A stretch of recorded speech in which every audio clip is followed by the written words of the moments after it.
Emang Realme 6 bukan ponsel pertama yang pakai MediaTek Helio G90T ya. Sebuah prosesor gaming yang sudah saya coba di Redmi Note 8 Pro.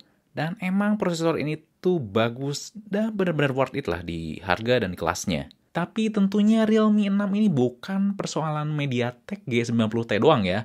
Masih ada hal lainnya yang harus diperhatikan sebelum kalian membeli ponsel ini, oke? Apa itu? Mari kita bahas.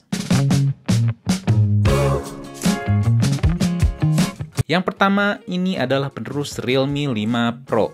Walaupun Realme 6 dengan Helio G90T ini nggak pakai embel-embel Pro, sebenarnya ini tuh penerus dari Realme 5 Pro. Dan tenang aja, udah nggak ada resolusi HD+ di sini, jadi jangan samain kayak Realme 5. Yang kedua, cantik tapi plastik. Realme 6 ini desainnya cukup saya suka ya, feel frame-nya juga enak, gak licin. Warna putihnya juga cukup simple dan elegan, gak neko-neko. Walaupun emang berbahan plastik, tapi dipegangnya tuh cukup enak dan dia udah splash resistant kata Realme. Ya walaupun gak ada rating IP ya, jangan protes lah gak ada rating IP di harga ponsel dengan 3 jutaan tapi speknya udah lumayan, karena ini udah murah. Yang ketiga itu dia udah gak punya lagi baterai besar. Sayang emang Realme gak mau bawa kapasitas baterai besar di Realme 6 ini. Saya pikir Realme masih mau bawa tradisi baterai yang lebih besar di seri yang bukan Pro.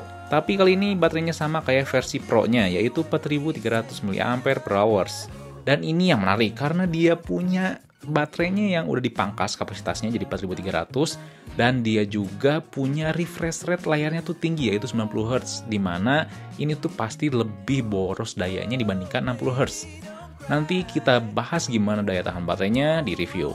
Apalagi ponsel itu pakai MediaTek Helio G90T yang cukup haus performa dan juga ya pastinya baterainya juga kena imbasnya. Yang keempat, dia punya black and white lens. Yang menarik selain kamera 64 megapiksel dari Samsung adalah dia punya lensa black and white portrait lens. Saya emang belum coba lebih lanjut ya masalah kameranya, tapi harusnya karena Realme kasih embel-embel black and white di portrait lens, harusnya detailnya tuh lebih tajam.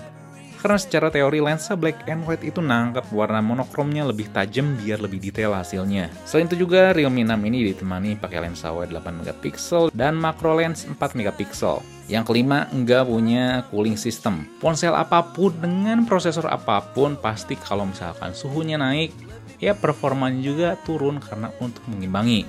Jadi ada beberapa ponsel dengan prosesor yang haus akan performa itu karena suhunya lebih cepat naik atau naiknya tuh berlebihan dibandingkan yang lain, jadi dia pakai cooling system. Tapi di Realme 6 ini nggak ada, sedangkan di Redmi Note 8 Pro dia punya. Bukan karena manage prosesor di ponsel ini tuh jelek ya, tapi seperti di review Redmi Note 8 Pro yang saya bahas dulu, bahwa MediaTek G90T ini performanya tinggi di kelas mid-end. Jadi wajar kalau ngeluarin kalor lebih tinggi juga. Jadi nanti kita lihat aja di review apakah ponsel ini cepat panas atau wajar-wajar aja. Yang terakhir adalah punya base model lebih besar. Dulu rata-rata Realme masukin ponsel mid-end tuh kapasitas internalnya 32 atau 64 GB. Tapi kali ini masukin paling dasarnya tuh 128 GB yang masih bisa ditambah oleh microSD. Tapi saya beli yang versi paling rendah RAM-nya yaitu 4 GB. Dan penyimpanannya tenang aja masih bertipe UFS 2.1. Nah, kira-kira dengan varian 4 GB ini apakah cukup dan enak buat memainkan game yang berat atau kegiatan sehari-hari lainnya? Nanti semua jawaban itu akan dijawab di review. Jadi jangan lupa buat share, like, subscribe Fix ini biar gak ketinggalan video berikutnya. Di sini Fadil, peace out.